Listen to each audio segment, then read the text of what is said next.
नमस्कार साथियों, एरा संस्थान में आपका एक बार पुनः स्वागत है एवं अभिनंदन करता हूं। जैसा कि अपन चला रखे थे मास्टर 1 to 1 बैच, जिसमें से आपकी 5 सब्जेक्टें कंटिन्यू चल रही है। ठीक है, उसके चलते अपन 5 सब्जेक्ट में आपका एक इंक्लूड है कौन सा, एंटोमोलॉजी, बोले तो कीट विज्ञान की सब्जेक्ट लेकर चल रहे थे। इसमें आपके 8 टॉपिक कंप्लीट हो गए और आज आपका टॉपिक रहेगा 9वां, टॉपिक नंबर 9वां।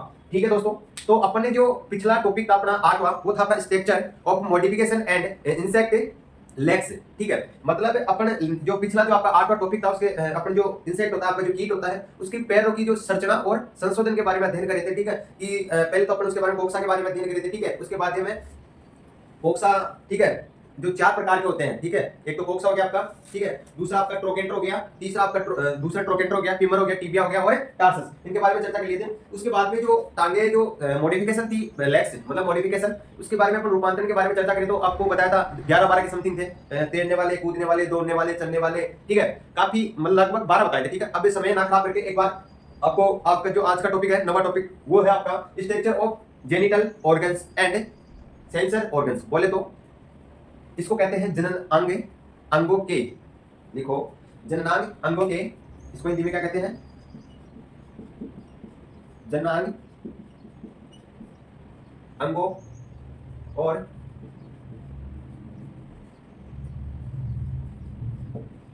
संवेदी अंगों की संरचना। ठीक है, अब मैं बता देता हूं, इसको मिटा देता हूं, वापस किसके बारे में अध्ययन करेंगे आपको मैं बता देता हूं। जननांग अंगों और संवेदी अंगों, बोले तो आपका जो सेंसर है ऑर्गन्स, इसके बारे में अध्ययन करेंगे, स्ट्रक्चर के बारे में, और जेनिटल ऑर्गन्स इसके बारे में संरचना का अध्ययन करेंगे। अब पहले तो अपन जनन अंग ले लेते हैं। जनन अंग नर में तो कहां पाया जाता है, कौन से खंड में पाया जाता है, और मादा में कौन से खंड में पाया जाता है। ठीक है, अब जैसे भाई बात करें आपके, पहला लिखो आप जनन अंग, जनन अंग। ठीक है, या फिर इसको अपन बोल सकते हैं ऑर्गन्स। ठीक है, इसको बोल सकते हैं अपन जनन अंग। अब भाई बात करें अपन, जो नर होता है वो कौन से खंड में पाया जाता है, जनन नर के, और मादा के कौन से खंड में पाया जाता है। तो सीधी सी बात करें तो पहले अपन मादा की बात कर लेते हैं। ठीक है, तो मादा के अंदर कौन कौन से खंड में पाया जाता है, एक तो आपके 8वें खंड में और 9वें खंड में पाया जाता है। ठीक है, ये तो बात हो गई आपकी, पाया जाता है। ठीक है, अब इसके बाद में बात करें अपन नर की, तो नर में केवल 90 खंड में पाया जाता है। ये बात होगी आपके कि जो आपका नर है, मादा है, उसके अंदर नर जननांग कौन से खंडों के अंदर पाए जाते हैं। तो ये तो बात होगी अपने खंडों की। ठीक है, कि मादा का तो 8वें और 9वें खंड में पाया जाता है और नर का केवल 9वें खंड में पाया जाता है। इसके बाद में मादा जनन अवयव देखते हैं। ठीक है, दूसरा पॉइंट डालो, मादा जनन अवयव। ठीक है, अब भाई इसमें थ्योरी ज्यादा है, थ्योरेटिकल ज्यादा है, तो आप जैसे जैसे मैं बोल रहा हूँ वैसे वैसे आप साथ साथ उतारते जाना। ठीक है भाई, उतारो आगे, लिखो इसके अंदर मादा जनन अवयव में, आपको दिख तो रहा है, थोड़ा साइड में जाता हूँ, उतार लो आप। फिर मैं जेनिटल में लिखो, जनन अवयव में मैथुन कोष के साथ साथ अंड को रोपक भी सम्मिलित होता है। जो आपका जनन अवयव होता है ना, इसमें अंड कोष के साथ साथ अंड कोष के, भाई बात करें अपने मादा जनन अवयव की, तो मतलब अगर जो मादा जनन अवयव होता है उसमें जो आपका मादा जनन अवयव के अंदर अंड कोष के साथ साथ क्या होता है, आपका अंड रोपक भी होता है। क्या होता है, सॉरी अंड कोष मैथुन है ना, यहाँ पे अंड नहीं है, मैथुन कोष आएगा यहाँ पे। मैथुन कोष के साथ साथ क्या शामिल होता है आपका, अंड रोपक, अंड थोड़ा उल्टा हो गया था, अंड रोपक सम्मिलित होता है।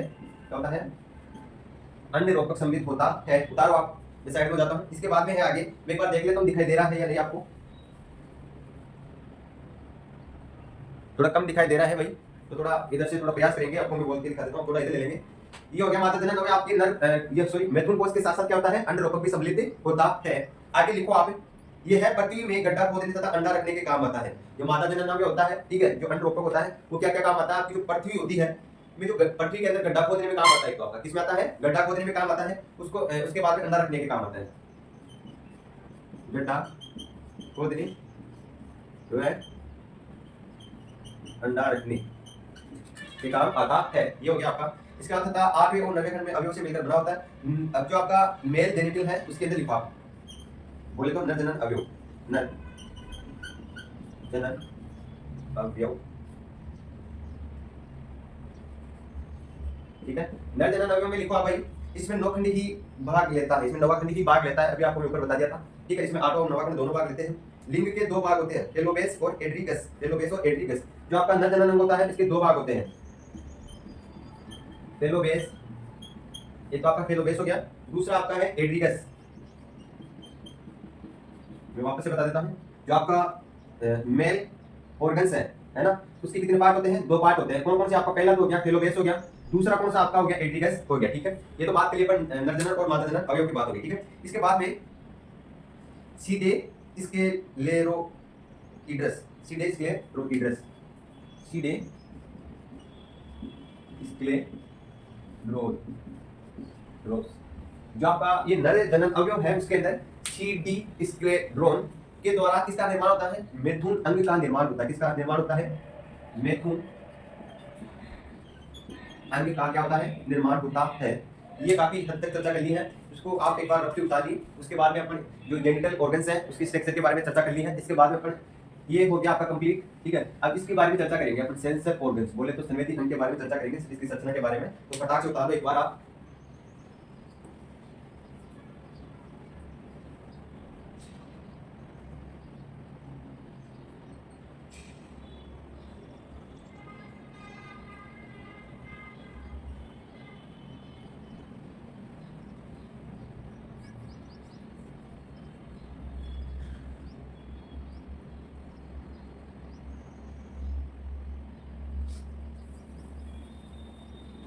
साथ साथ उतार दीजिए ना भाई, और बोलना ना पड़े क्लास को शेयर करने के लिए, तो वो तो सभी को पता है आपको।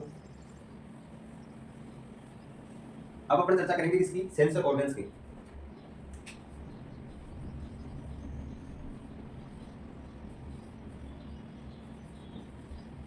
सेंसर ऑर्गन्स की बोले तो संवेदी अंग के बारे में, ठीक है। अब भाई संवेदी अंग क्या होता है? ये मतलब ज्ञानेंद्रिया, मतलब अनेक प्रकार की ज्ञानेंद्रिया पाई जाती है कीटों के अंदर। तो क्या करती है? जो बाहरी शक्तियां होती है उनसे भी बचाने का कार्य करती है। इसके ऊपर क्या पाया जाता है? देह भित्ति पाई जाती है। क्या पाई जाती है? देह भित्ति पाई जाती है। और अगर बात करें अपन इसकी जो सेंसर ऑर्गन्स है, इसका आकार की बात करें तो ये कैसा होता है? अति सूक्ष्म पाया जाता है। कैसा होता है? अति सूक्ष्म होता है। तथा जो बाहरी जितनी भी आघात होते हैं, ठीक है, बाहरी जितनी भी कष्ट दिए जाते हैं उनसे क्या किया जाता है? सेफ रखा जाता है। इसके द्वारा सेफ रखा जाता है कि ठीक है, कुछ विशिष्ट अंग भी पाए जाते हैं। तो अब जैसे बात करें अपन सेंसर ऑर्गन्स के बारे में, तो लिखो आप अपने नोट्स के अकॉर्डिंग, साथ साथ उतारते जाना। अन्य जीवधारियों की भांति कीटों के अंदर भी सभी प्रकार की ज्ञानेंद्रियां पाई जाती है। पहले तो लिखो आप, कीटों के अंदर सभी प्रकार की ज्ञानेंद्रियां पाई जाती है। मतलब बात करें अपन, मतलब अन्य जीवधारियों की भांति, मतलब जितने भी अन्य जीवधारियां हैं उनके भांति सबसे ज्यादा अगर तौर पर देखें या सबसे ज्यादा देखें तो ज्ञानेंद्रिया किसमें पाई जाती है? कीटों के अंदर सभी प्रकार की ज्ञानेंद्रिया पाई जाती है। बोले तो सभी प्रकार के सेंसर ऑर्गन्स पाए जाते हैं। क्या पाए जाते हैं? सेंसर ऑर्गन्स पाए जाते हैं। इसके बाद में लिखो आप, इधर डालो, देह भित्ति की उपस्थिति होती है, होती है, देह भित्ति की उपस्थिति होती है। इसके बाद में आकार में अति सूक्ष्म पाई जाती है, अति सूक्ष्म पाई जाती है। ये बात होगी इसकी। इसके बाद में अगर बात करें अपन जितनी भी बाहरी आघातों या शक्तियों से, बाहरी आघातों से सुरक्षा प्रदान करना, ठीक है, ये होगी बात इसके बारे में, ठीक है। अब सेंसर ऑर्गन्स लगभग 6 टाइप होते हैं सेंसर ऑर्गन्स के, ठीक है। तो मैं आपको यहाँ पर उतार देता हूँ। पहला जो है प्रकाशग्राही अंग, क्या है? प्रकाशग्राही अंग, ठीक है। अगर अपन बात करें दूसरे की, ध्वनिग्राही अंग, ध्वनिग्राही अंग, ठीक है। दो गया आपको, पहला तो क्या? प्रकाशग्राही अंग, दूसरा होगा संवेदीग्राही अंग, गंधग्राही अंग, तीसरा गंधग्राही, चौथा संवेदी अंग है ना, स्वादग्राही,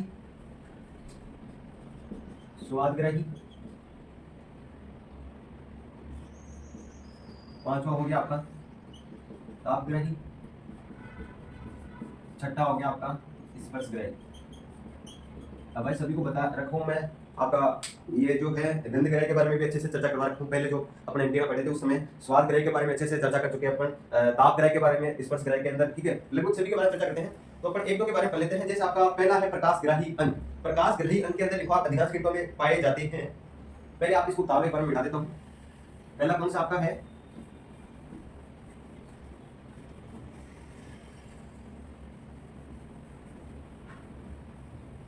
प्रकाशग्राही अंग।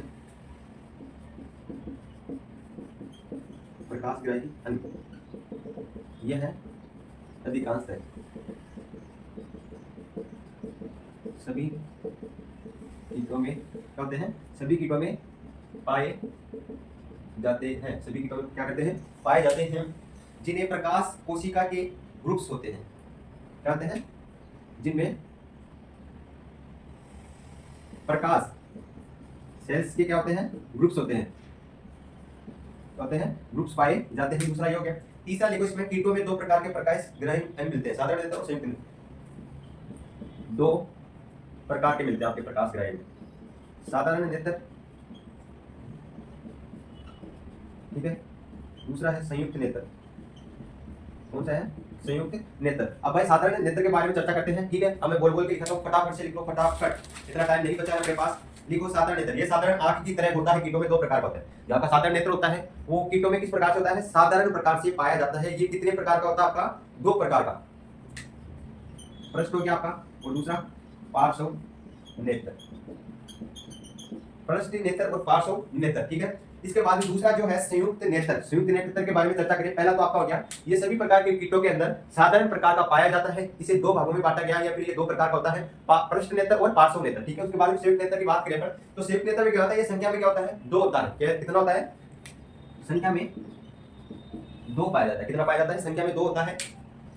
पार्श्व तलों पर स्थित होता है। इनके अंदर अनेक तत्व होते हैं जिन्हें ओमेटिडिया कहते हैं। जहाँ पे संयुक्त नेत्र होते हैं इनमें अनेक प्रकार के तत्व पाए जाते हैं, उसे क्या कहते हैं, ओमेटिडिया। ओमेटिडिया, ये क्वेश्चन पूछ सकता है, इंपॉर्टेंट है, ठीक है।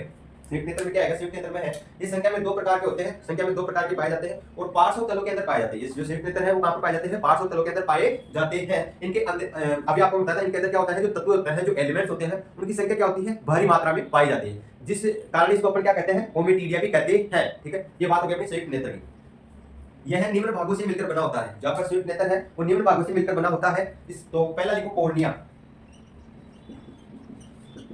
कॉर्निया, कॉर्निया में लिखो आप, जो आपका संयुक्त नेत्र है वो अनेक प्रकार से मिलकर बना होता है भागों से। तो कॉर्निया में है आकृति उभयोतल होती है, जिसकी आकृति होती है, अगर बात करें इसकी आकृति की, तो कैसी होती है, उभयोतल। कैसी होती है, उभयोतल होती है। ये सबसे बाहरी परत होती है, जो कॉर्निया होती है वो कैसी होती है, सबसे बाहरी परत पाई जाती है, जो पारदर्शक क्यूटिकल की बनी होती है। किसकी बनी होती है, सबसे बाहरी परत होती है, और पारदर्शक क्यूटिकल की बनी होती है। कौन बनी रहती है, आपकी कार्डिया। ये सबसे बाहरी परत होती है, जो क्यूटिकल पारदर्शक की बनी होती है। इसकी आकृति कैसी होती है, उभयोतल होती है। इसके बाद में कॉर्निया परत, दूसरी है कॉर्निया परत। कॉर्निया परत के बारे में अगर चर्चा करें अपन, तो यह है हाइपोडर्मिस का भाग है, कॉर्निया के नीचे स्थित होता है। ये जो आपका कॉर्निया परत है, ठीक है, जो किसके नीचे स्थित होता है, कॉर्निया के नीचे स्थित होता है, और हाइपोडर्मिस की परत होती है। हाइपोडर्मिस की क्या होती है, हाइपोडर्मिस का भाग होता है, सॉरी, जो कॉर्निया परत होती है वो किसका भाग होती है, हाइपोडर्मिस का। किसका भाग होती है, यहाँ पर फिर से लिख देता हूँ, हाइपोडर्मिस का। किसका होता है, हाइपोडर्मिस का भाग होता है, ठीक है। इसके बाद में अपन बात करें, ये बात होगी कॉर्निया के नीचे स्थित होता है। इसके बाद में तीसरा है क्रिस्टलाइन शंकु कोशिकाएं। क्रिस्टलाइन शंकु कोशिकाएं, तीसरा आपका कॉर्निया, पहला कॉर्निया, दूसरा कॉर्निया परत, तीसरा है क्रिस्टलाइन शंकु कोशिकाएं। क्रिस्टलाइन शंकु सेल्स, कोशिकाएं, ठीक है। इसके बारे में चर्चा करते हैं अपन। ये चार कोशिकाओं की परत होती है जो कॉर्निया परत के नीचे मिलती है। क्या होती है, एक तो ये जो कोशिका, सॉरी, जो कॉर्निया परत की उसके नीचे मिलती है। पहली बात तो अपन ये कर लेते हैं। और ये फोर बोले तो चार सेल्स की क्या होती है, परत होती है, परत होती है। इसके बाद में ये कॉर्निया परत के नीचे स्थित होती है। किसके नीचे, कॉर्निया परत के नीचे, ठीक है, ये बात होगी। इसके बाद में बात करें अपन देखने की क्रिया। नेक्स्ट टॉपिक डालो आप, देखने की क्रिया। इसको मैं मिटा देता हूं।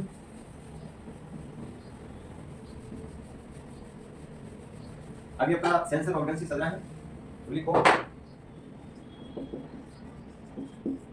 देखने की।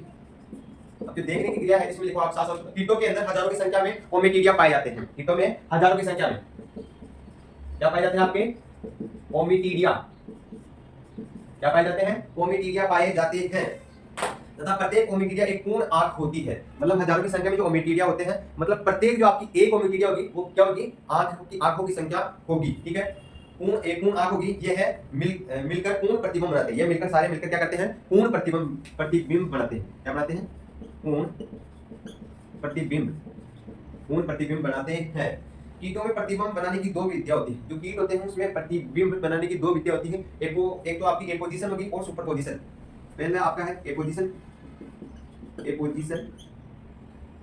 है ना, एपोजिशन। दूसरा है सुपरपोजिशन।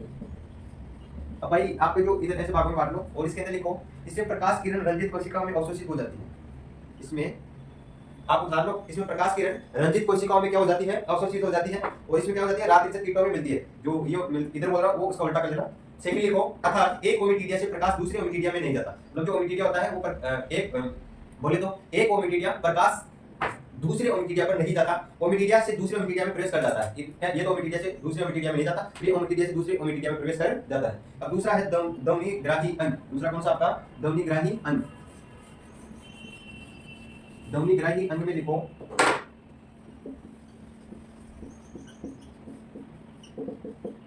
ध्वनिग्राही अंग में लिखो श्रवण अंग वयस्क तथा डिम्फ दोनों में मिलता है। इनके दो अंग प्रमुख होते हैं। कौन कौन से होते हैं अभी देख लेते हैं। कर्णपट हो गया, जोन्स्टन हो गया। अब मैं ध्वनिग्राही अंग के बारे में बताया था आपको। पहला हो गया आपका कर्णपट, ठीक है। दूसरा कौन सा आपका है? जोन्स्टन।